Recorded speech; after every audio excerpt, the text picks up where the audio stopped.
All right, shalom, shalom. First and foremost, I want to give all praises, honor, and glory to Yahweh, Ba'ashem, Yahushai, Ba'ashem, Kakwadash. Double honors to the apostles and the elders of Great Millstone. Shalom to the Akim and the few Akwat who may be listening. This is your brother Batakallah from the GMS camp here in Chicago, coming back at you with another lesson through the spirit and power of Yahweh, Ba'ashem, Yahushai. Lord willing, this will be an edifying lesson. All right. And the title of this lesson is that they confused their consolation with the Lord's favor. Okay, and the inspiration for this lesson is just just seeing how all these Jakes act, these famous Jakes, even these Jakes that got high level positions at your job, you know, all these people who believe that, they're so-called winners in this society, which really there are no winners in this society except for the elect, okay?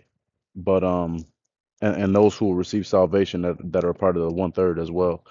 But other than that, all these people are losers and they're about to lose big. All right, especially here in America, but all over the world. Okay, but they believe that because they have prosperity in their wickedness for a season, that the Lord is dealing with them. All right, like the scriptures say, you thought, Salaki, roughly paraphrasing, you thought me one as yourself. Let me just Salaki, let me try to get that. Here it is.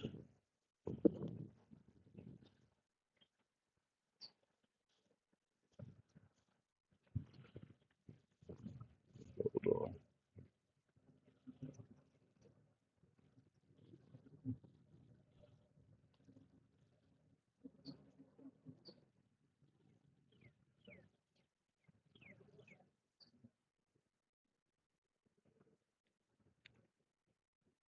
Salaki.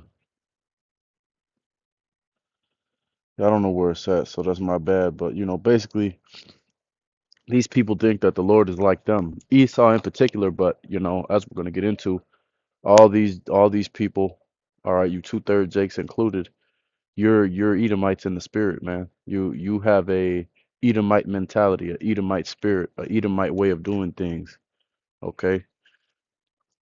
And the Lord is not dealing with that, all right? Wickedness was given a season, and that season is coming to an end, all right? And it's going to be as the elder Karab says, when you take somebody's pride away, that knocks them off their high horse the worst, and that's what's happening. This is Luke 6:24. It says, "But woe to you that are rich, for ye have received your consolation. Woe unto you that are full, for ye shall hunger. Woe unto you that laugh now, for ye shall mourn and weep. Woe unto you when all men shall speak well of you, for so did their fathers to the false prophets." All right, and see, that's what's about to happen to these people. All right, Yahushua is coming to turn things right side up. This world has been turned upside down. As the scriptures say, things are turned upside down, are esteemed as the potter's clay, and that's where we at right now. All right, everything is backwards and contrary to what the Lord set up. All right, but the Lord ain't dealing with that. And these people that live high off the hog in this state of society, they're gonna be in trouble very soon. They already are in trouble, but it's really gonna get worse. This Job 9:24 says, "The earth is given into the hand of the wicked. He covered the faces of the judges thereof. If not, where and who is he?" Okay. And that's talking about Esau. All right. He's the wicked. The earth is given into his hands.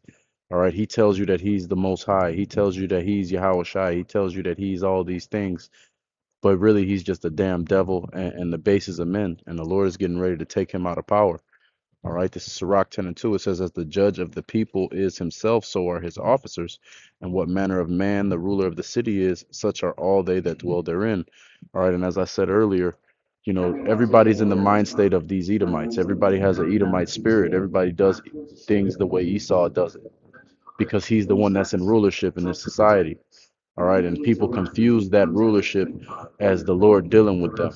All right, and the Lord was dealing with them for a purpose, but not for his chosen. All right, these devils were selected to show what the consequences of wickedness in the earth is, nothing more. Okay, this is Matthew 6:19. It says, lay not up for yourselves treasures upon earth, where moth and rust doth corrupt, and where thieves break through and steal. But lay up for yourselves treasures in heaven, where neither moth nor rust doth corrupt, and where thieves do not break through and nor steal. For where your treasure is, there will your heart be also. All right, and that's what we invested in, man. We invested in Yahweh Bashem Yahweh Shai. We're invested in the kingdom of heaven.